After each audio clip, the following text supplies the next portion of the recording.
Ehi là, buonasera a tutti, buonasera e benvenuti su SynthLab Live, questo mio nuovo format che ho ideato da pochissimo e ho di qua il monitor per vedere quanti siete e non avrei mai immaginato di avere tutti questi amici collegati live e quindi grazie di cuore per essere qui questa sera, perché quando siamo in tanti suonare è più bello, quindi grazie veramente tanto.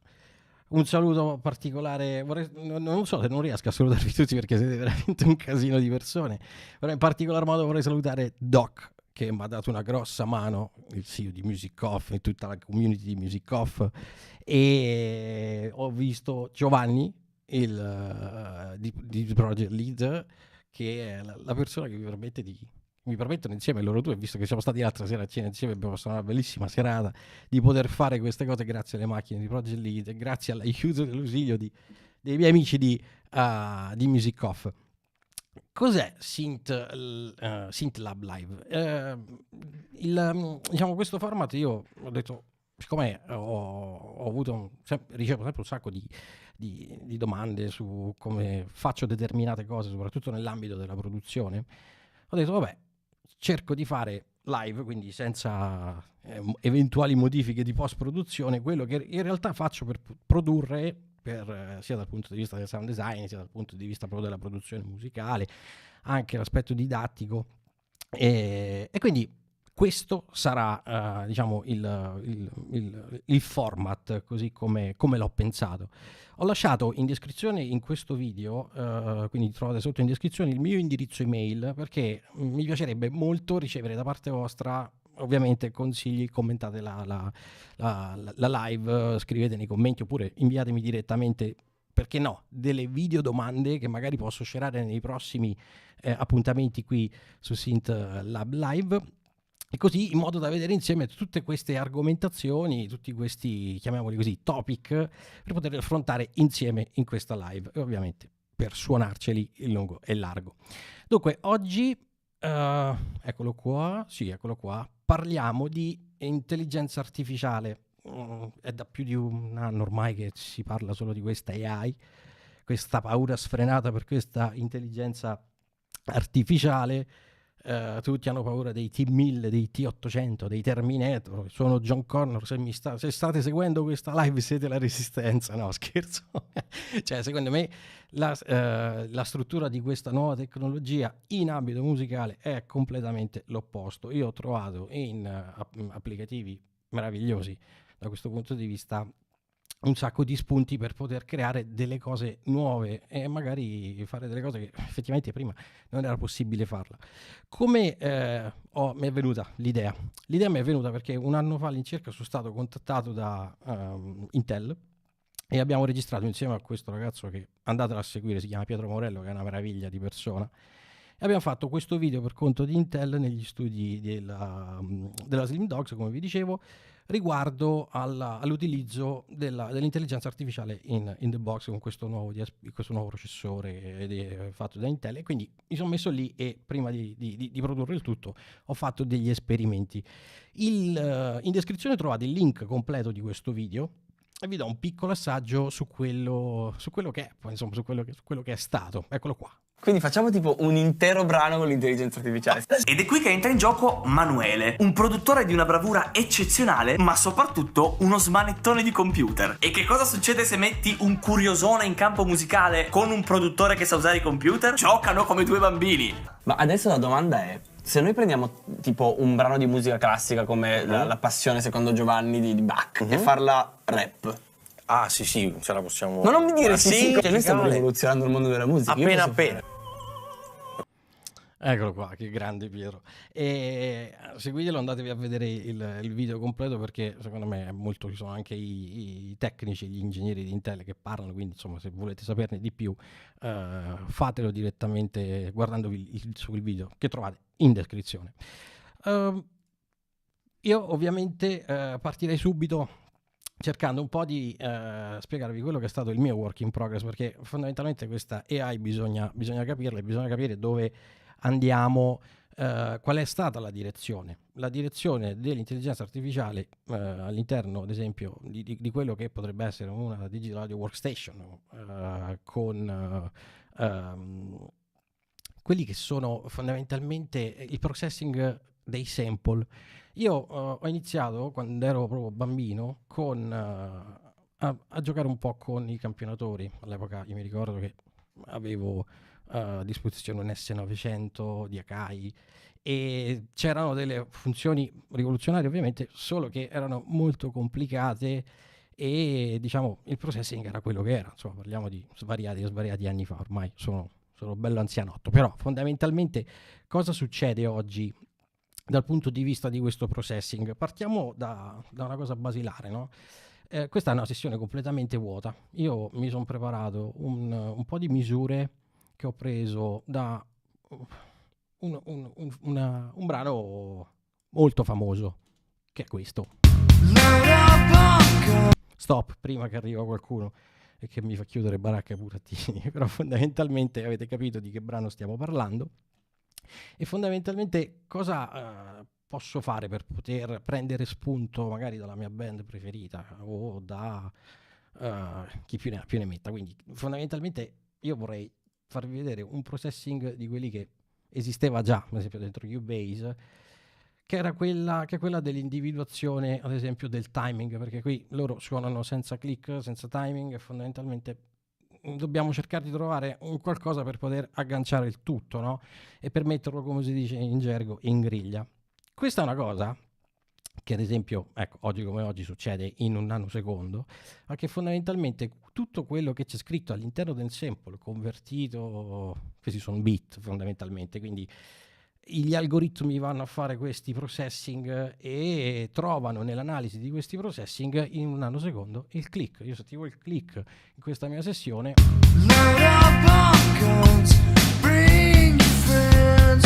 ecco qui, è molto mobile perché ovviamente troviamo una, come dire, aspettiamo, abbassiamo un attimino questo così lo potete sentire meglio. Lo segue perfettamente. Ok? Ovviamente ho dato un'occhiata, e se diamo un'occhiata un attimino nella tempo track ci troviamo a strutturare una timeline intorno ai 115 bpm. Ora, adesso l'abbiamo individuato, andiamo a togliere di mezzo un po' la tempo track, torniamo nel mondo dei 4/4 e soprattutto vi faccio vedere quello che una volta era una roba impossibile, come grazie al processing. No, innanzitutto abbiamo processato un file audio, abbiamo individuato il tempo, quindi il time detecting, e fondamentalmente quello che una volta quello che gestisce il time di questa forma d'onda è una parte della sintesi del sampling, che è quella del time stretching. Ovviamente il time stretching era una cosa che andava a deteriorare, era complicatissimo da strutturare in termini di timing. Io mi ricordo che quando ho fatto un sacco di cose per i DJ nel mondo dell'house, e mi ricordo che loro erano molto legati a un software che si chiamava Recycle, che faceva praticamente questa cosa, questi hit point, con l'unica differenza che io adesso lo farò farò questa operazione senza toccare nulla, cioè senza ascoltare nulla. E come vedete questa è una sorta di dipinto, poi vedremo il risultato, perché fondamentalmente questa è la mia griglia e io sto muovendo e facendo time stretching senza ovviamente la perdita della qualità del sample, e soprattutto con la DAW che mi va a fare dei rapporti così che una volta erano complicatissimi da fare, li vado in pratica a gestire come se stessi dipingendo, perché fondamentalmente eccoli qua, vado a prendere una sorta di hit point, ma così a occhio, quindi andiamo avanti con gli altri hit point, sistemiamo ad esempio la misura 4. Questa è una cosa che può essere ovviamente automatizzata. A me piace farla così perché non lo so, è un'abitudine nel modo che ho di lavorare, è un'abitudine in quello che diciamo è il mio work in progress, però il risultato è davvero pazzesco. Cioè, adesso vi faccio sentire, quindi questo questo. Andiamo avanti con le misure. Ovviamente fare questa cosa con i campionatori dell'epoca, perché poi non c'era la possibilità di poter mettere questi file audio, queste grandi quantità di file audio dentro i sample, perché c'erano esclusivamente le memorie RAM. Ora stiamo facendo streaming da disco, però fondamentalmente quello che le digital workstation oggi fanno deriva interamente da quel mondo lì. Quindi siamo quasi arrivati alla messa a punto e strutturiamoci le ultime misure, dovremmo esserci.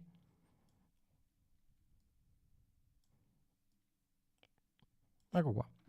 In pratica in questa situazione potrei fare vediamo un po'. Siamo a 120, penso un po', ho fatto. Ok. Non me ne sono nemmeno accorto. Come vedete, lui è perfettamente a tempo, ok?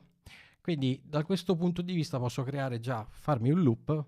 E un'altra cosa impressionante che voi sapete che questo software è stato comprato da Yamaha. Io ho un rapporto particolare con Yamaha, lavoro con la ricerca e sviluppo, e questo synth che vedete qui l'ho tra virgolette, ma anche insomma come altre serie di montage, ho avuto l'onore di poter lavorare allo sviluppo di questo strumento. Io oggi non lo uso, lo userò come una master keyboard di lusso, perché farò tutto con il plugin interno che si chiama ESP. Però ancora prima parlavamo di spunti, no? Perché fondamentalmente le AI vorrei strutturarla per avere degli spunti, degli input per poter costruire qualcosa da zero. Questa non è una, diciamo, non è una vera, diciamo, sulla carta non è una vera e propria intelligenza artificiale, ma è un po' come la parte di Variphrase. Cioè, Cubase è stato il primo software a poter far diventare il file audio, vederlo come un evento, una serie di eventi MIDI, perché Yamaha possedeva, guarda caso, una tecnologia chiamata Vocaloid, che avevano strutturato e avevano sviluppato per poter far parlare i robot. Ovviamente quella parte di quella tecnologia lì è stata implementata ed è arrivato il Variphrase su Cubase. Così come, se noi andiamo in questo software ad esempio ad aggiungere una traccia accordi, possiamo dirgli allo strumento: guarda, fammi l'analisi di quello che tu hai all'interno di questo sample, e lui in un nanosecondo mi dirà giù gli accordi. Questi accordi qui possono essere ovviamente quantizzati, perché stiamo all'interno di una timeline a 120 bpm, e fondamentalmente posso, diciamo, ad aprire il primo plugin di montage. Questa sera suonerò questo plugin con una library che ho sviluppato, la mia prima library di signature, che si chiama NXtra, che è una library strutturata principalmente su quello che è il motore virtual analog, quindi non ci sono sample, è tutto generato dallo strumento, dal plugin. E vediamo un attimino che cosa succede. Prendiamoci un timbro magari. Ok, questo potrebbe essere interessante. Guardate che succede con la Chord Tracks. Io la assegno direttamente all'output o meglio all'input del mio plugin. Ho mutato il mio file audio e questi accordi. Ora andiamo a tirarci su la trasposizione e sono perfettamente a tempo in questa situazione. Ora loro li teniamo a bada e non li facciamo suonare, però intanto è uno spunto, ok? Se voglio creare una texture, perché quello voglio fare, posso prendere questa analisi di questi sample e metterla direttamente nella traccia instrument del mio montage. Allora, facciamo così. Eccoli qua. Una volta importata all'interno della mia traccia, anzi facciamo così, io non mi piace non lo faccio smettere, creo una texture magari con un altro strumento. Ok, diamogli un 2 dB in meno e apriamo un altro plugin ESP di montage. Vado a prendermi sempre dalla mia library, un altro suono che potrebbe essere la Virtual Explosion. Andiamoci a copiare e qui cominciamo a creare qualcosa di interessante. Allora, dagli accordi che vedo qui sopra, poi parleremo e faremo delle puntate dal punto di vista armonico, eccetera eccetera. Secondo me un pedale di fa, bel fa minore, con tutta quella linea di accordi che vedo lì, ci sta, funziona. Però voglio continuare a creare la mia texture, sempre aggiungendo un altro plugin, quindi un altro mio montage, ESP plugin. Vado nella mia library e vado a prendermi, ok, questo monosync comp. Se vado a selezionarmi ad esempio la scena numero 5, ho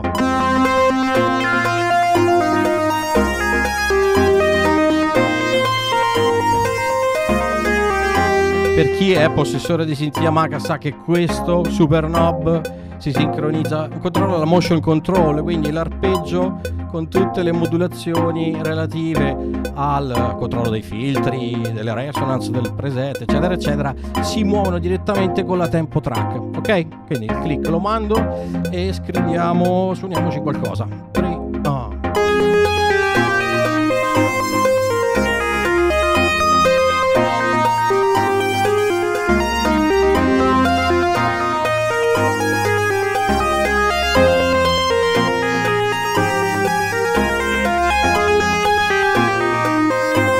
Ok, ce lo abbassiamo un po', questo fa un bel po' di casino. Ok, cerchiamo di non fermiamola e cominciamo a mettere magari qualcosa inerente alle batterie. Allora, per quanto riguarda la parte di drumming, io utilizzo Additive Drums, che è una library molto bella sia dal punto di vista dinamico che dal punto di vista della resa timbrica in fase di play e rec in real time. Intanto vado a mapparmi secondo lo standard GM e vado a prendere uno dei tanti preset, magari questo acoustic pop che suona così. Ok, passiamoci un attimino la texture.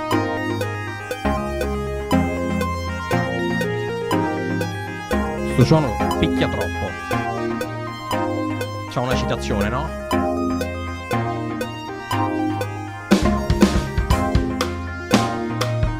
Allora, ho preso il mapping. Mappiamolo. Ok, GM. Ok. Quindi abbiamo rullanti, Charleston.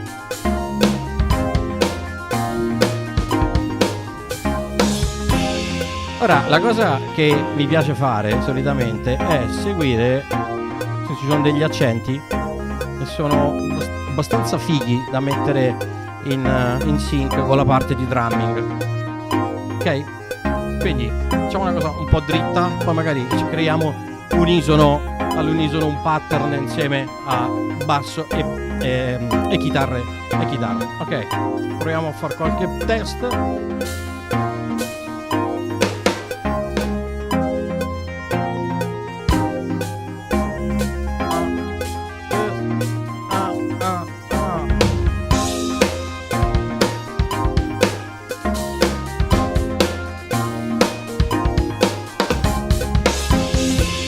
Ok, mi piace. Quindi me lo vado a registrare.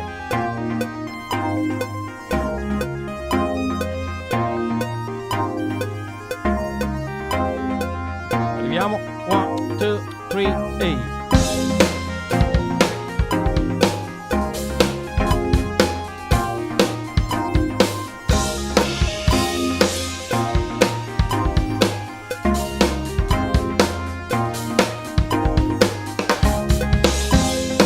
Siamo.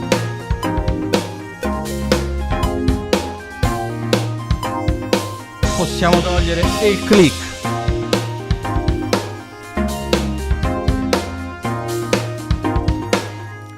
stoppo un attimo perché qui mi manca magari vediamo un attimino di mettere all'interno della session. Io, per quanto riguarda i suoni di basso, utilizzo questo Ample Bass, che è un mix tra sample e modellazione fisica, che mi permette di avere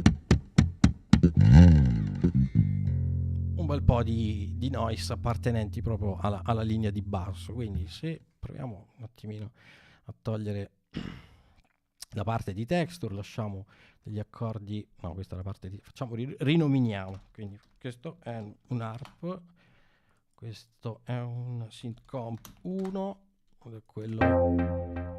questo è un synth comp 2 e questo è interessante perché nel cambio delle scene posso attivare, ricordo di aver attivato il motion sequence, che è completamente a tempo e che comunque facciamolo, rendiamolo un po' meno invadente e vediamo di sincronizzarci a lui. Proviamo.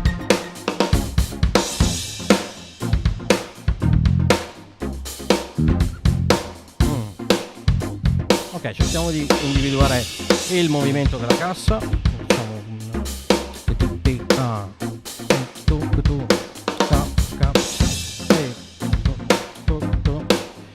dovrebbe essere una roba. Vediamo.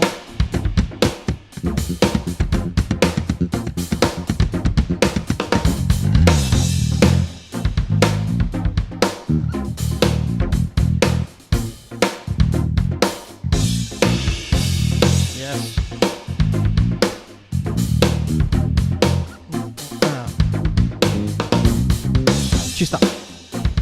Ok.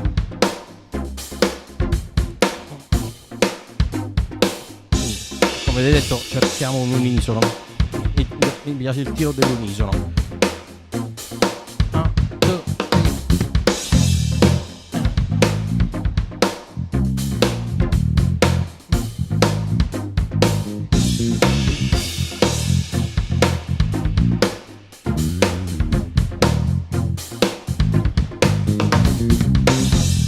Yes, funziona. Mettiamoli. Anche i fili li abbiamo presi e quindi viaggiano. Allora, andiamo un attimino. Quando solitamente scrivo cose chitarristiche, poi fortunatamente riesco a farle registrare da chitarristi veri, però trovo molto figo questo preset di Alien. È una chitarra che si chiama, sicuramente ci sarà un qualcosa che richiama colui che porta questo nome, perché è fighissimo il fatto dei power chord, quindi ok.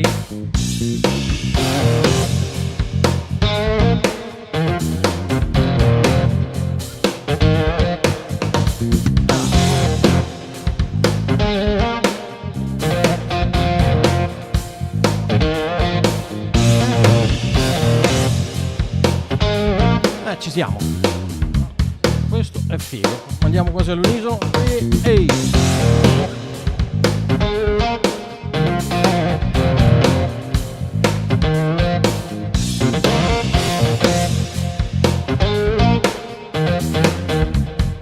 Questo ce lo siamo mangiato.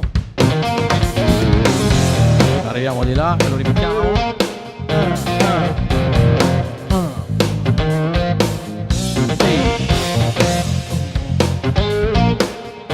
Eccolo.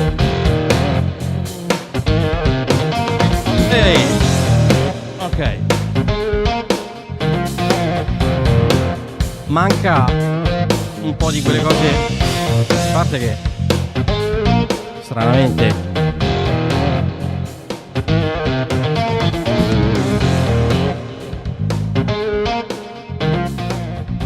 da bravi chitarristi anche i preset stanno a 3000 di volume.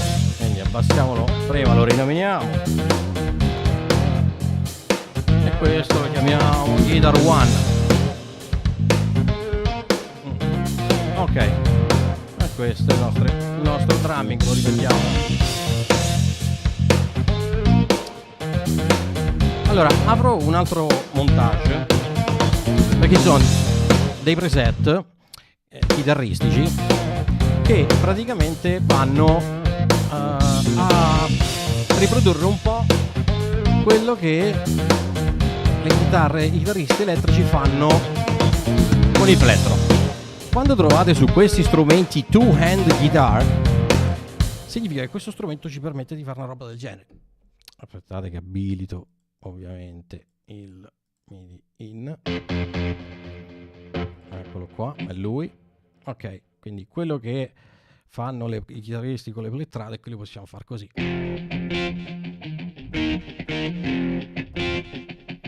Quindi tutta questa parte di, chiamiamola chitarra ritmica, la chiamiamo Guitar 2 visto che cominciamo a mettere un bel po' di robe, vediamo come si aggancia a questa cosa. Eccola qua, perfetto.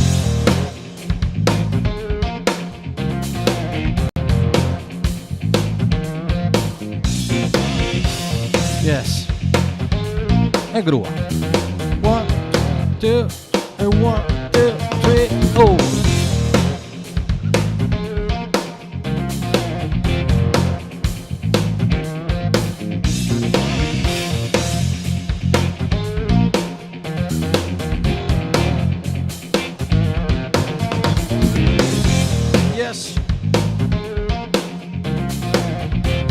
Noi siamo partiti da un brano abbastanza impercettibilmente famoso, abbiamo fatto calcolare un po' lo strumento, quello che era la parte armonica, l'abbiamo messa a tempo, l'abbiamo strutturato con delle cose che tra virgolette insomma direi sono abbastanza nella norma, però insomma ecco il risultato già così, togliamo questi mute, diventa...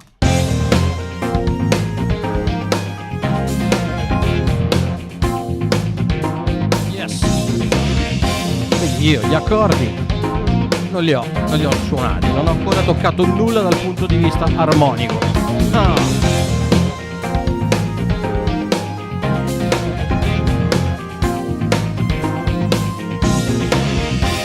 Se vogliamo fare una variazione dal punto di vista ritmico, magari dei fill o cose del genere, potremmo fare, mettiamo il click.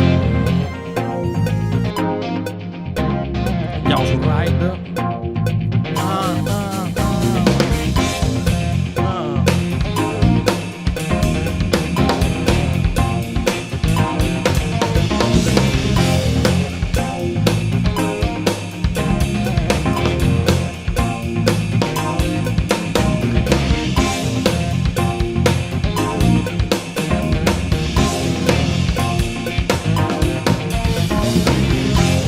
Mettiamo quello che c'era prima, così andiamo avanti a scoprire le AI direttamente dentro il file audio. Dunque,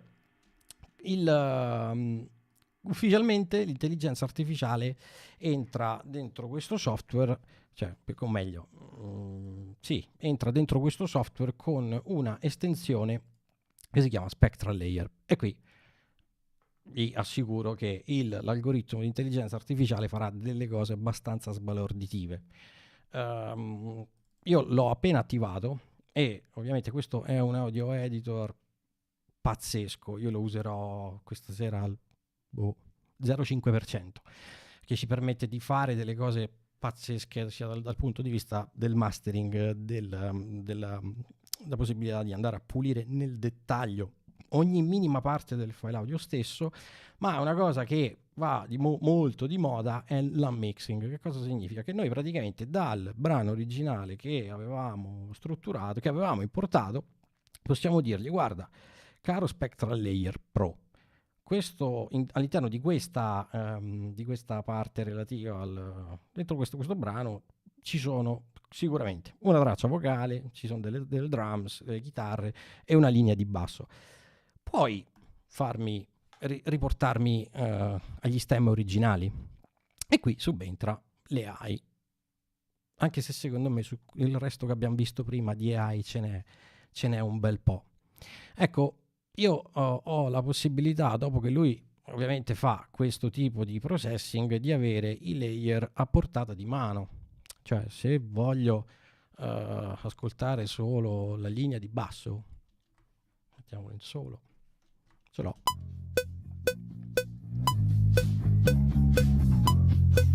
Ed è perfettamente a tempo, visto che l'avevamo messo a posto con il warp utilizzato in precedenza, così come la parte relativa alle chitarre. Quindi... ok? Volendo posso togliere riverberazioni, posso togliere un po' tutto, però fondamentalmente diciamo che il mastering non è il nostro lavoro oggi come oggi, e dobbiamo pensare a utilizzare questa parte dal punto di vista della creatività. Quindi gli abbiamo detto alla DAW, a Cubase, di andarci a tirar fuori la parte armonica, l'abbiamo assegnata a uno strumento con la parte armonica tirata fuori dalle AI, e mi ritrovo con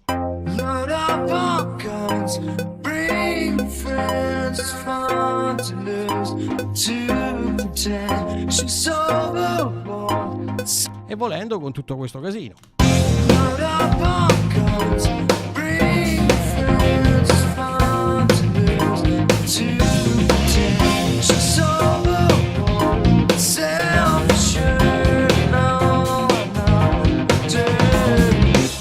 E questa è la nostra prima, diciamo, è stato il nostro primo input rispetto a quello che questa parte di AI ci ha dato a disposizione. Quindi questo primo groove lo prendiamo, lo spostiamo di là e magari vediamo se riutilizzarlo poi più in là. Però qui c'è una cosa fighissima, togliamo tutti i soli e c'è una linea di basso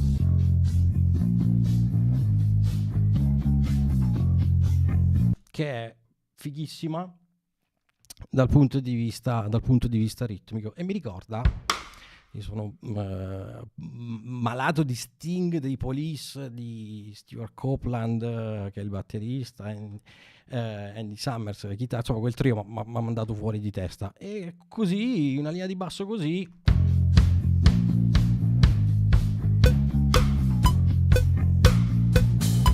facciamola, ce la facciamo Police style, no?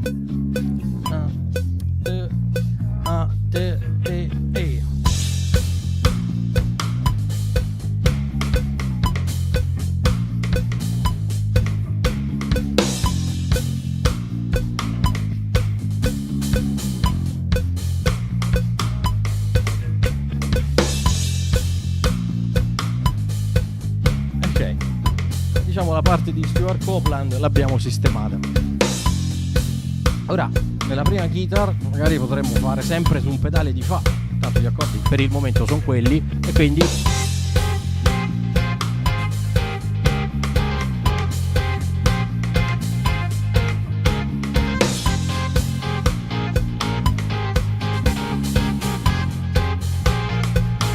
yes, 3, oh.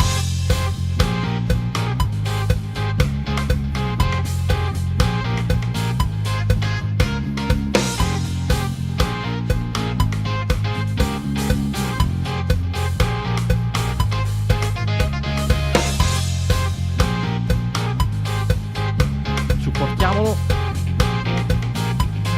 con le ghost.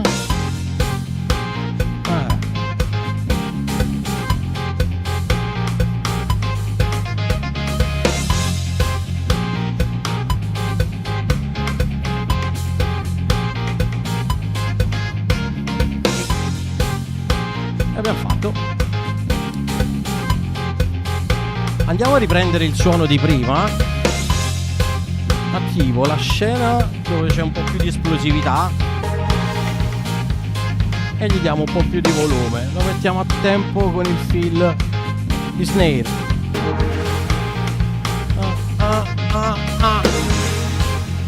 Yes.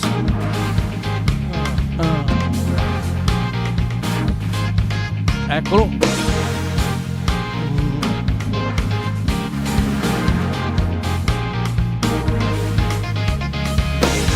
Registriamocelo.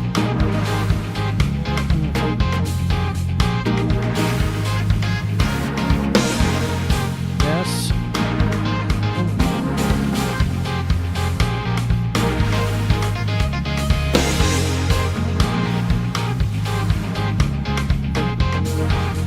Ce l'abbiamo.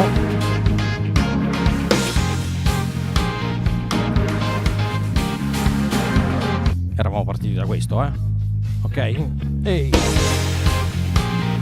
Adesso, volendo, io apro un altro montage e vado a prendermi, sì, scarichiamo anche la tensione, questo.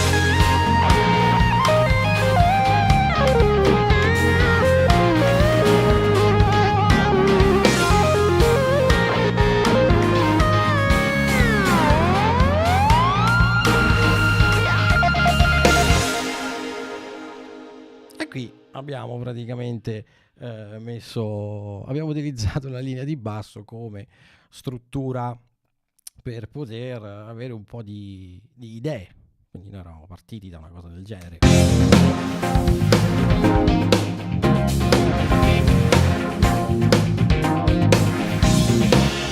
Che poi è diventata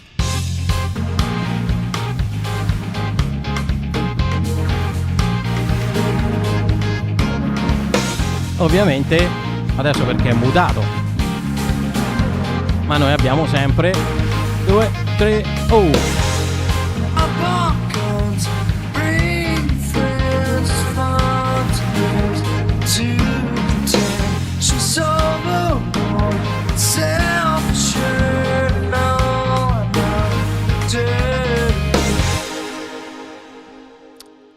Insomma, diciamo che così proprio distruttiva questa AI non è ovviamente, ripeto, è una... a me piace l'aspetto tecnologico di queste cose perché è un po' come quando sono usciti i campionatori negli anni che furono, la morte dei musicisti, come avete visto, la morte dei musicisti non c'è stata, non è arrivata e non c'è stato alcun tipo di problema da quel punto di vista. Così come con l'intelligenza artificiale oggi riusciamo a fare delle cose secondo me meravigliose, e quindi usiamola come parte relativa a quella che è la nostra creatività. È uno strumento di creatività pazzesco che ci sta permettendo magari di fare delle cose con la nostra band preferita e non solo suonandogli dietro al disco, ma prendendo i singoli musicisti e vedere un attimino quello che hanno fatto. Dal punto di vista armonico è arrivato il momento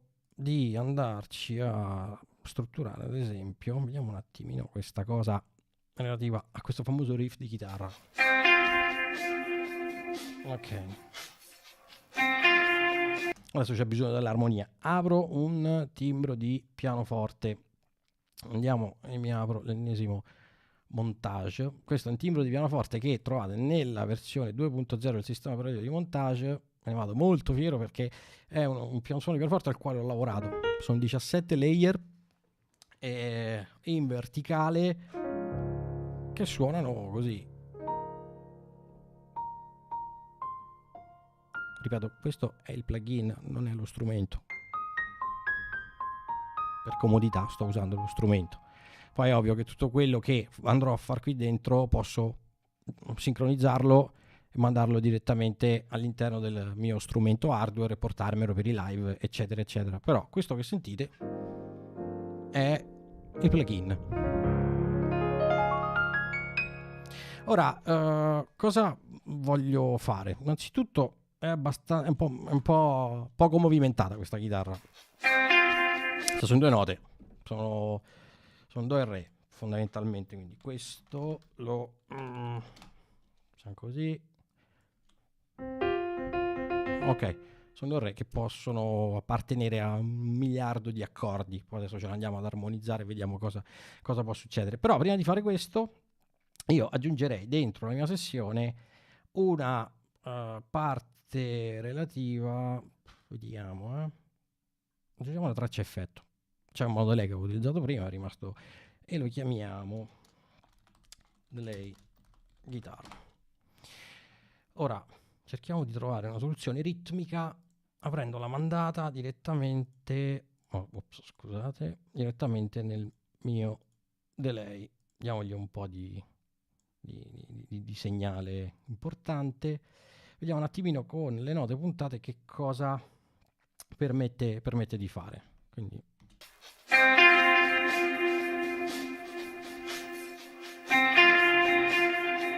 Voglio un po' più di ottavi puntati. Ok. Passiamoci un po' la traccia. Andiamo a ragionare un attimino su queste due note che possono, come ho detto prima, appartenere a una miriade di accordi. Settima minore di Re, così come terza minore di La, così come undicesima di Sol, così come quinta giusta di Fa, così come chi più ne ha più ne metta, e quindi possiamo sbizzarrirci dal punto di vista dell'armonizzazione. Direi che potremmo fare una cosa, in modo tale che possiamo poi entrare e cambiare tonalità e fare una delle cose, quelle un po' particolari che piacciono a me, e farla diventare, sì, sesta di La bemolle major, settima minore di Sol, e ritorniamo. Ok, però a questo punto prendiamo due misure, perché cerchiamo di fare una cosa ritmica un po' più elaborata.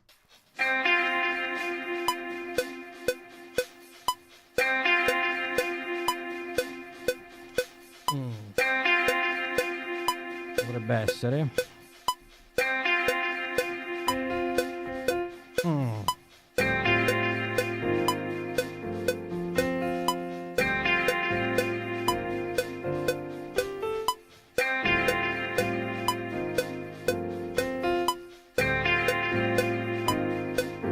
sì, se lo registriamo cerchiamo di dare un appoggio queste prime due misure. 2, 3, 8. Anzi, facciamone 4 di misure, andiamo per multipli di 4 anziché multipli di 2. Ok, andiamo di nuovo. Vedo un sacco di domande, datemi tempo, poi rispondo, cerco di rispondere a tutte le domande. Prima suoniamoci le cose. Proviamo. 3,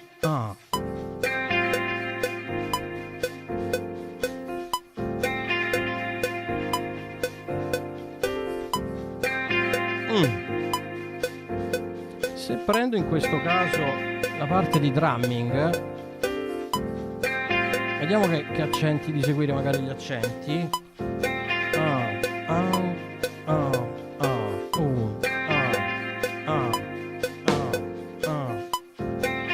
Levare.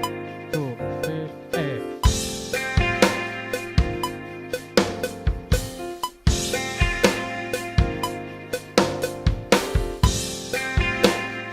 yes.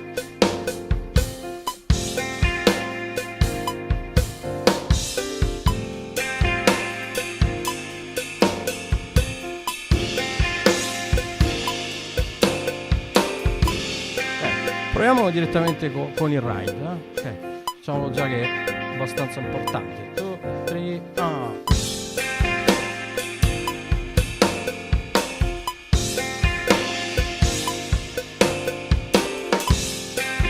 brutto. Andiamo di nuovo.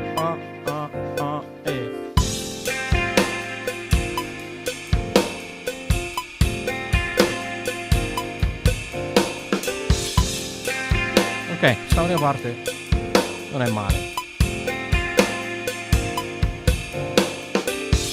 Vediamo la seconda parte.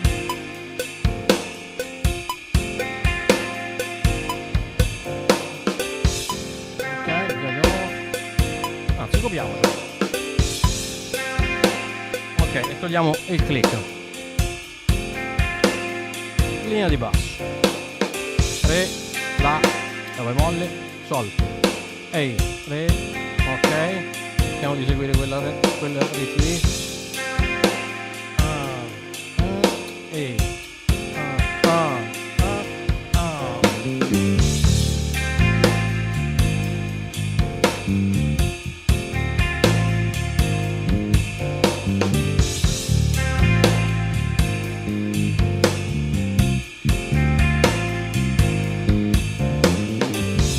ok, mi piace. registriamo. Facciamo il fil finale. 1, 2, 3, oh!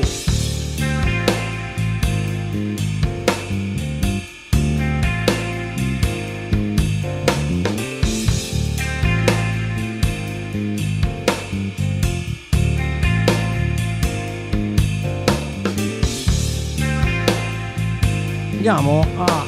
Io sono abbastanza preciso, però ovviamente cerchiamo di capire anche la parte di quantizzazione. Io i fill non li quantizzo mai, cerco di quantizzare solo la parte, chiamiamola così, portante del groove. Ok? E qui la situazione comincia a prendere piede.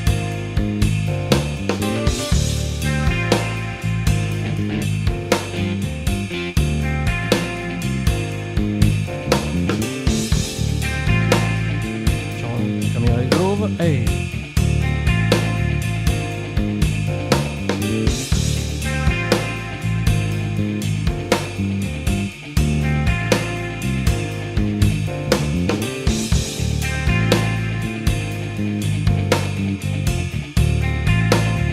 E quanti sono? Ok.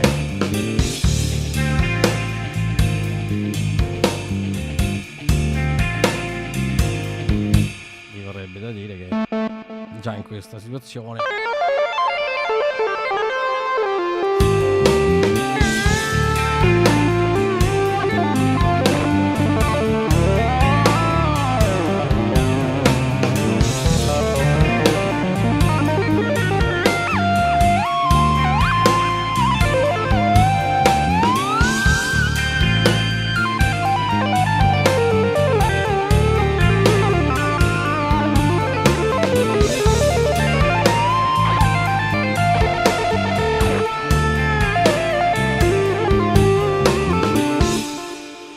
questo è il terzo groove che ho utilizzato partendo dalla parte la parte del riff di chitarra.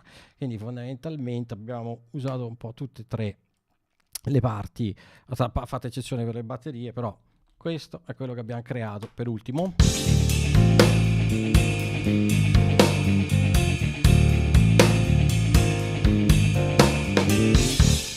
Questo è il primo.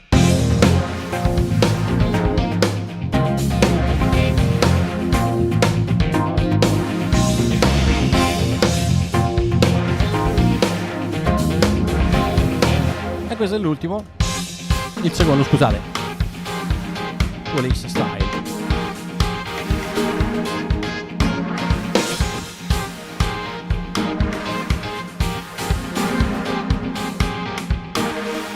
In un arrangiamento questa cosa qui potrebbe essere, ad esempio, la struttura, ce la faremo, eccolo qua, la struttura di un brano.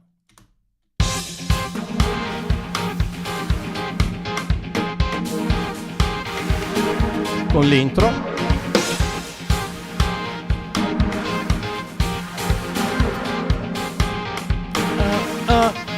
Ehi.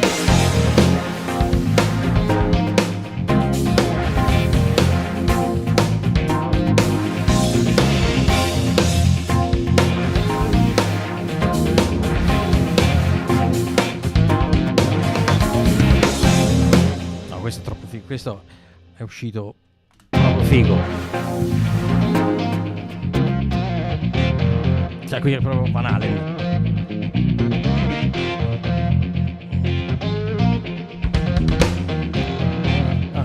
Vediamo un po'.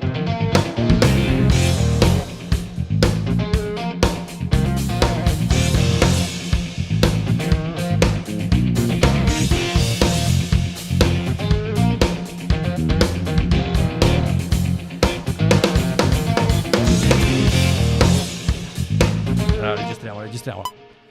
Andiamo. 1, 2, 3, e...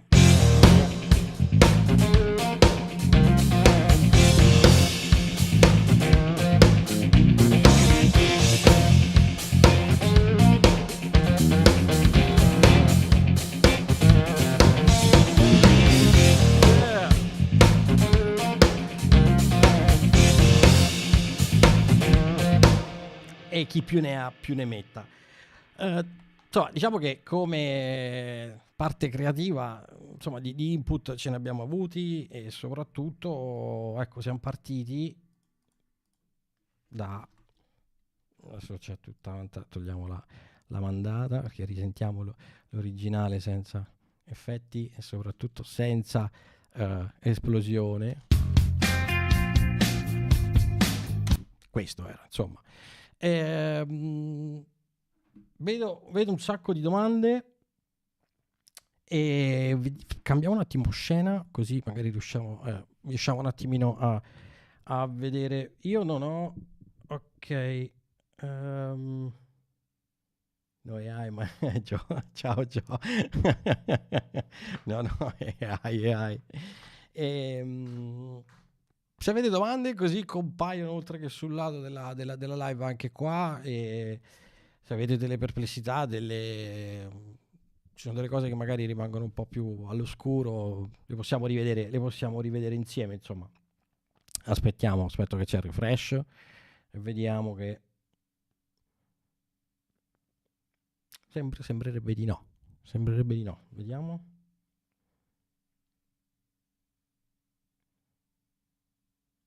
Grazie a tutti, ciao Save. Grazie di cuore. Sono contento, no? Nel senso che io spero che con questi input qui riusciate poi a insomma, metterli in pratica, e spero di darvi degli input per poter fare quelle che sono le vostre attività musicali, le vostre ricerche musicali e soprattutto per comporre le vostre cose. Vediamo un attimo. Meno di un'ora, ha scritto, suonato. Grazie. Grazie di cuore. Ciao Simo, grazie mille. Grazie. Bene, se non ci sono domande, aspettiamo, qualcosa sta arrivando. Loop recording, non so se è tutto con le... No. Ciao Luca, ciao. Vediamo un po'.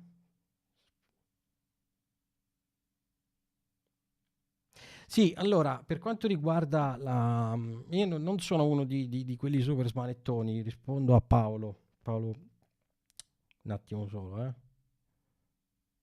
Come hai gestito il time dello stretch? Allora, sì, è quello... Allora, fondamentalmente ci sono anche delle cose di automatica, cioè nel senso che il time stretching, da questo punto di vista, scendiamo un attimino questa parte relativa a spectral layer, togliamola di mezzo e torniamo di qua nel nostro editor normale. Cioè praticamente lo so che la cosa rimane, io pure sono rimasto abbastanza basito quando ho iniziato a toccare con mano questa situazione qua, però fondamentalmente sono partito da una situazione di calcolo originale del timing, ok? Il calcolo è stato fatto tra virgolette con quelle che le forme d'onda hanno i sample in generale hanno una struttura molto complessa, quindi dentro c'è veramente ci sono veramente un casino di informazioni. In tutte queste informazioni, con l'algoritmo giusto, c'è la possibilità, per l'appunto, come vi dicevo prima, di dirgli a Cubase: guarda, c'è questo file audio qui, prendi quelli che sono gli hit point, prendi i picchi che poi sono quelli relativi al mood della parte, come dire, relativa al... solitamente in questo brano, ecco, questi i picchi che vedete sono quelli relativi al rullante, no? Lui mi ha indicato con quell'algoritmo lì di stare all'incirca click più, click meno, intorno ai 115 bpm.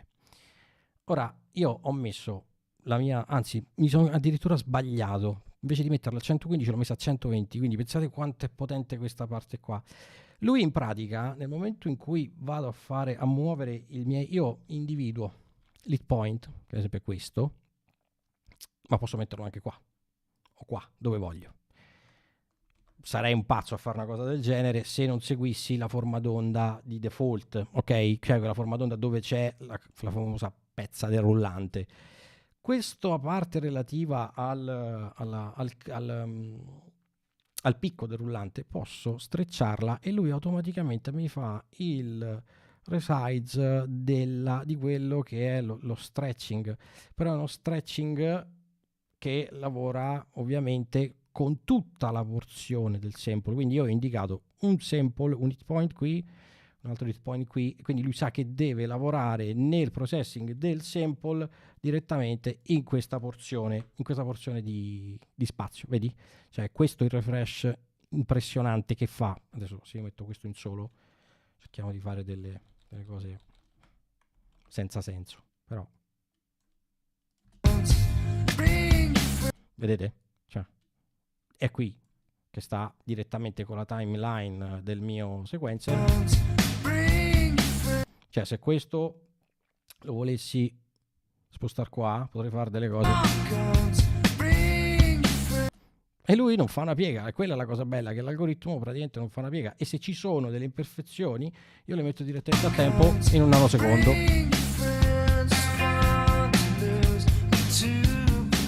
Aspettate che mi sono arrivate 1 miliardo di domande. Aspettate,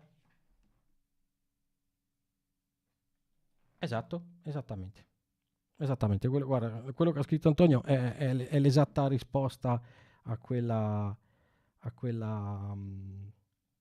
relativa a questo stretching, insomma, questo time stretching. C'è Guido. Ciao Guido, cosa non vediamo? Ah, scusate, avete ragione, porca miseria, ho dimenticato questa cosa, perdonatemi. Ecco, allora, questo è quello che ho fatto. Questo è quello che ho fatto. E praticamente quello che vi dicevo rispetto alla porzione di d'azione del sample è questa cosa qua. E Cubase riesce a... Ecco, il brano originale non era... No, il brano originale non era perfettamente a tempo. Diciamo che lo stile musicale che rappresentavano questi signori, diciamo che era abbastanza libertino. Dubito che abbiano utilizzato un click dentro la sala di la loro sessione di registrazione, però insomma avete visto che con tutti i milioni di copie che hanno venduto, insomma non è come facciamo a dargli torto senza l'utilizzo del click, però l'abbiamo messi a tempo in un nanosecondo. Ma non è il fatto di mettere a tempo o fare altre cose. La cosa interessante è che una volta messo in griglia il tutto, io alla mia traccia accordi gli ho detto analizza di nuovo il sample, e da quello che loro hanno suonato negli anni che furono, il Cubase ma è detto esattamente quelli che sono gli accordi, non sbagliando nemmeno di una virgola. Quella è la cosa impressionante. Quindi quello è stato il secondo step. Io ho tutti gli accordi riportati dentro le informazioni del file e fondamentalmente me li ha tirati fuori, anche pur non sapendo suonare nemmeno mezza nota. Poi ovviamente abbiamo utilizzato Spectral Layer, che non è un software che sta all'interno di Cubase. Io ho la versione Pro e mi permette di fare tutto quello che avete visto, ma l'ho utilizzato a uno 0,2%, cioè nel senso che è un software che fa delle cose impressionanti, riesce a ridurre, a togliere reverberi, a togliere cose veramente imbarazzanti che sinceramente non ho mai utilizzato, perché non so nemmeno cosa. Aspettiamo, Luigi cosa dice? Gli accordi ho fatto drag and drop. Cioè guarda, riparto da zero. Facciamo così, questo salviamo, no? Magari qualcosina la salviamo qua nel desktop. La chiamiamo SynthLab Live del 30/10/24. Questa la chiudiamo. Partiamo da una sessione completamente vuota, quindi creiamo un progetto vuoto e reimportiamo il file. Andiamo nel pool, ci mettiamo qui, questa era la song, drag and drop, quindi rifaccio quello che è successo all'inizio. Non voglio prendere un tap tempo, non ho voglia, quindi io devo capire a che velocità loro stanno suonando, a che velocità hanno praticamente registrato questo brano. Individuiamo il time con questo primo algoritmo, quindi lo facciamo analizzare e automaticamente Cubase nell'analisi di questo primo step mi becca esattamente la tempo track, ovviamente con tutte le variazioni che ci sono state nella registrazione originale. tant'è che adesso se io premo il click, cioè se io attivo il click, lui mi segue perfettamente e non sgarra nemmeno di mezzo secondo. Ovviamente non è che possiamo andare a registrare, a fare una roba con un time così, tra virgolette, ballerino, ok? Quindi quello che ho fatto è proprio questo, cioè nel senso ho tolto la tempo track, prima l'ho fatta a 120, adesso rifaccio la stessa cosa a 115 bpm e vado a disegnarmi il movimento di quello che è, quindi 115, rimettiamo la timeline in 4 quarti, doppio clic, entriamo nell'editor e automaticamente attiviamo. Queste sono tutte cose che, come vi dicevo, questo è il Vari Audio, che tecnologia che proviene da Vocaloid di Yamaha, ma nell'audio warp, una volta attivato il warp libero, come vedete ci sono delle imprecisioni. Se andiamo, delle imprecisioni che non vanno, che non stanno in griglia. Ecco, ok, ad esempio questo, diciamo, questo non è perfettamente a tempo. Ovviamente se io prendo un hit point, lo sposto, automaticamente poi lui mi sposta tutto, quindi prenderò un secondo hit point e metterò il secondo colpo direttamente sul quarto successivo, così come stando leggermente indietro metterò l'altro hit point qui, cioè, e lo faccio senza ascoltare, cioè nel senso che vedo graficamente, cioè come un photo editor praticamente. Faccio questo, ok, e lui è a tempo, cioè fino alla misura 2 di 2 è a tempo.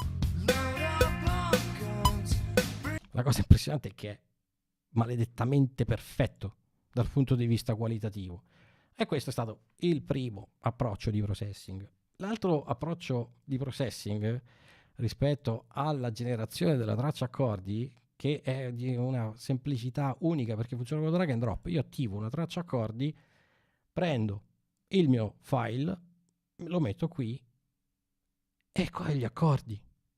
Ho gli accordi estrapolati direttamente dal mio file audio originale.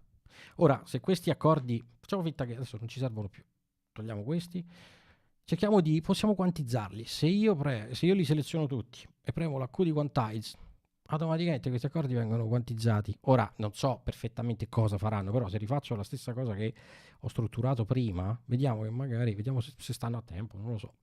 Torniamo nella library, mi sembra che il suono che ho usato dovrebbe essere Virtual Explosion. Ok, la traccia accordi la assegniamo al plugin di montaggio e dovrebbe esserci, perfetto.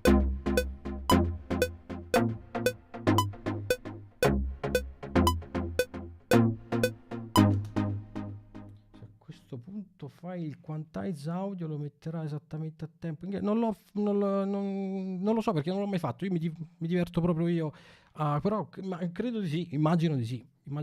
Questo è un po' il mio modus operandi. Poi nello specifico di tutte le funzioni possibili ed immaginabili non entro in merito, però qui ho una traccia accordi. Cioè che fondamentalmente se volessi fare adesso l'ho proprio tolto di mezzo, se volessi fare le cose che fanno i producer, pur magari non conoscendo molto l'armonia, però io mi ritrovo, entro nel media bay, se volessi prendere una parte di drum percussion dei beat e andare tipo elettronica con le parti attivate, io ho praticamente la riproduzione, che lui sta aspettando la riproduzione del progetto, cioè se lo stop lui si ferma, ho attivato la linea del movimento del progetto e soprattutto lui mette a tempo tutti questi campioni direttamente con la timeline, e quindi comincio a fare come fanno i producer, che è una cosa che faccio molto spesso. Questo mi piace, ok, lo metto nella mia traccia. Andiamo tutti soli, torniamo qui, mettiamo a posto il loop, magari magari con questo. Questo magari no.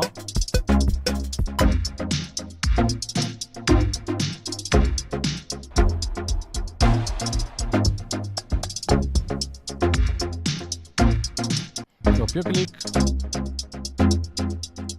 ed è dentro e cominciamo.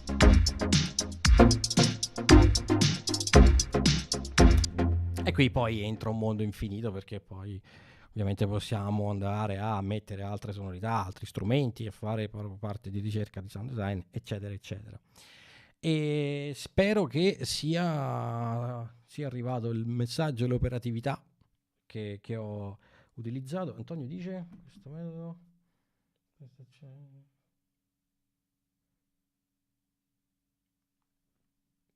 esatto, esattamente, sì, è proprio quello, esattamente, sì, è proprio quella è il modus operandi di quello di questa parte di Time Warp. Questo è quello che abbiamo fatto, esatto.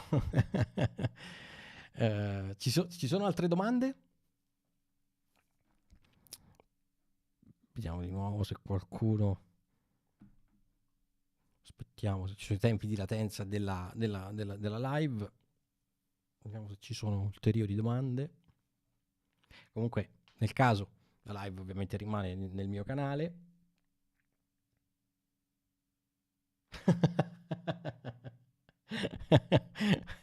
Ciao Andrea, nuovo producer da battere. Oh mio Dio. Grazie Dark Side of Synth, io ti vedo spesso, mi metti sempre un sacco di like, grazie di cuore, grazie. Non so se ci conosciamo di persona, però insomma grazie veramente tanto. Grazie a tutti voi che siete stati con me tutto questo tempo.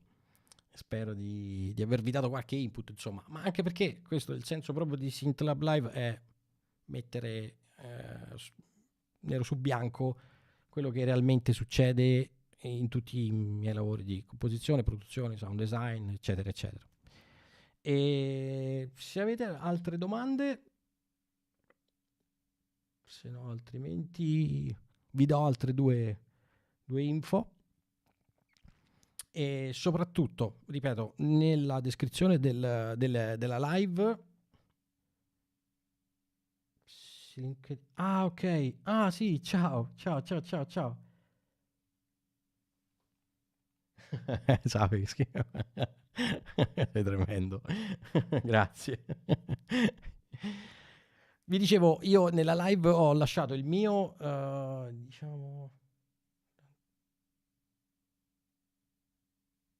Grazie Vale, grazie di cuore, grazie. Dai, mettiamo roba, tanta carne al fuoco, facciamo musica. E no, dicevo che io nella descrizione di questa live ho messo il mio indirizzo email, perché mi piacerebbe ricevere delle... ciao Simo, mi piacerebbe ricevere da parte vostra delle question, delle domande video, quindi... Come si fa? Come fareste a fare X? Come fareste a fare Y? In modo tale che io prendo, porto qui nella live e ne parliamo e ne discutiamo insieme ogni volta che c'è un appuntamento di SynthLab Live, che mediamente dovrebbe stare con una frequenza di 15-20 giorni. Quindi trovate il mio indirizzo email, mandatemi tutto lì, anche oppure commentate direttamente la live rispetto a quelle che sono le argomentazioni che volete che io prenda in considerazione e che affronti durante il SynthLab Live. Dopodiché sempre in descrizione trovate tutti i link relativi se volete rimanere in contatto con me, ovviamente trovate tutto sul mio sito web ufficiale manuelemontesanti.com. Nel mio sito web ufficiale trovate anche ovviamente ANXtra, che è questa mia prima non ho mai fatto library signature, con Montage M ho deciso di fare la mia prima library signature, che è stata programmata un po' alla vecchia, esclusivamente con una parte, con 3 oscillatori e completamente virtual analog. Quindi se volete grazie Grazie Paolo, grazie di cuore. Se volete saperne di più rispetto ai miei corsi online su sound design, MIDI, tastiere multistyle, pianoforte moderno, eccetera, eccetera, adesso vi stupirò con effetti speciali di qua, guardate qui.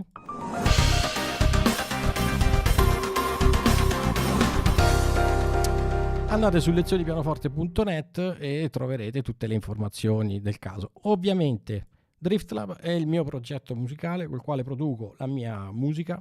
Siamo in work in progress, per la scrittura del nuovo disco completamente nuovo, con un sacco di news, un sacco di cose interessanti.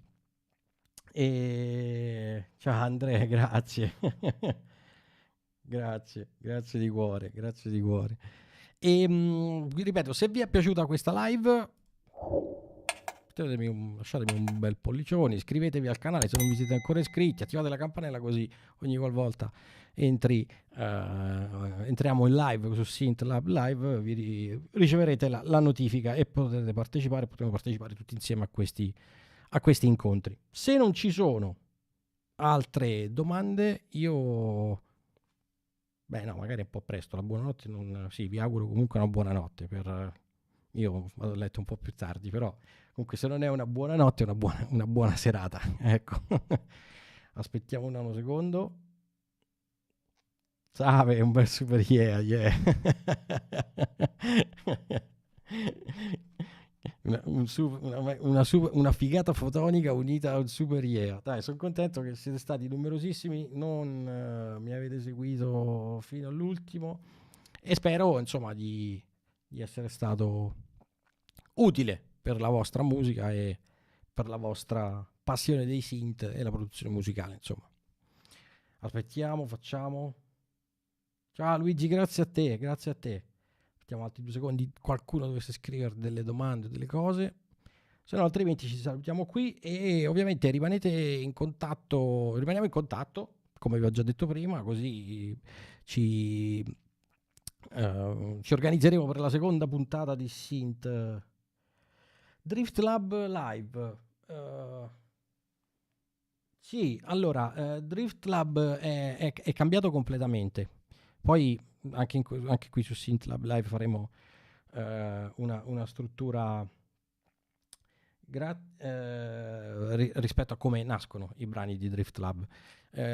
DriftLab è cambiata completamente la band, è cambiato completamente il progetto, è cambiato completamente tutto, e anche perché insomma è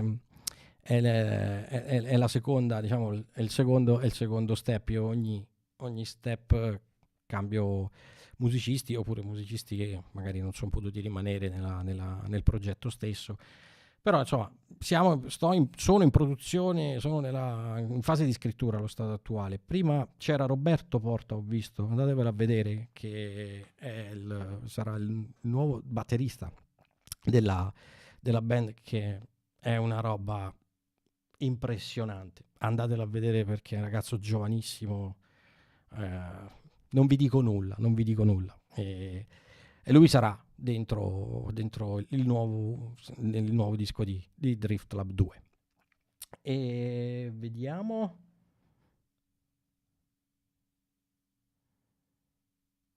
Grazie Paolo, grazie di cuore, grazie veramente, grazie Luca, grazie a tutti ragazzi, siete stati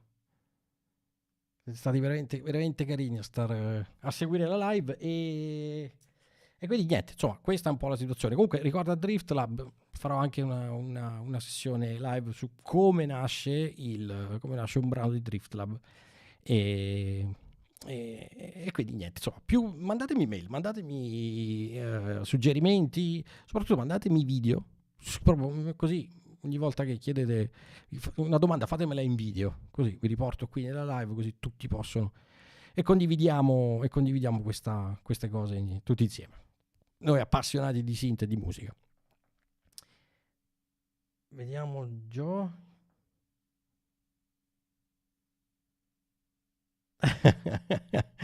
Grande Gio, grande. Grazie a te Ben, grazie a te, grazie a tutti per essere stati qua, veramente grazie di cuore. Non avrei mai immaginato di avere tutto questo movimento su questa prima live, che era un po' un esperimento, insomma l'esperimento è andato alla grandissima. Vi auguro una buona serata. Vi auguro una buona serata, vi auguro una buona notte per le persone che vanno a letto presto, fate bene e ci vediamo alla prossima. Rimaniamo in contatto, grazie a tutti, Synth Lab Live. Ciao!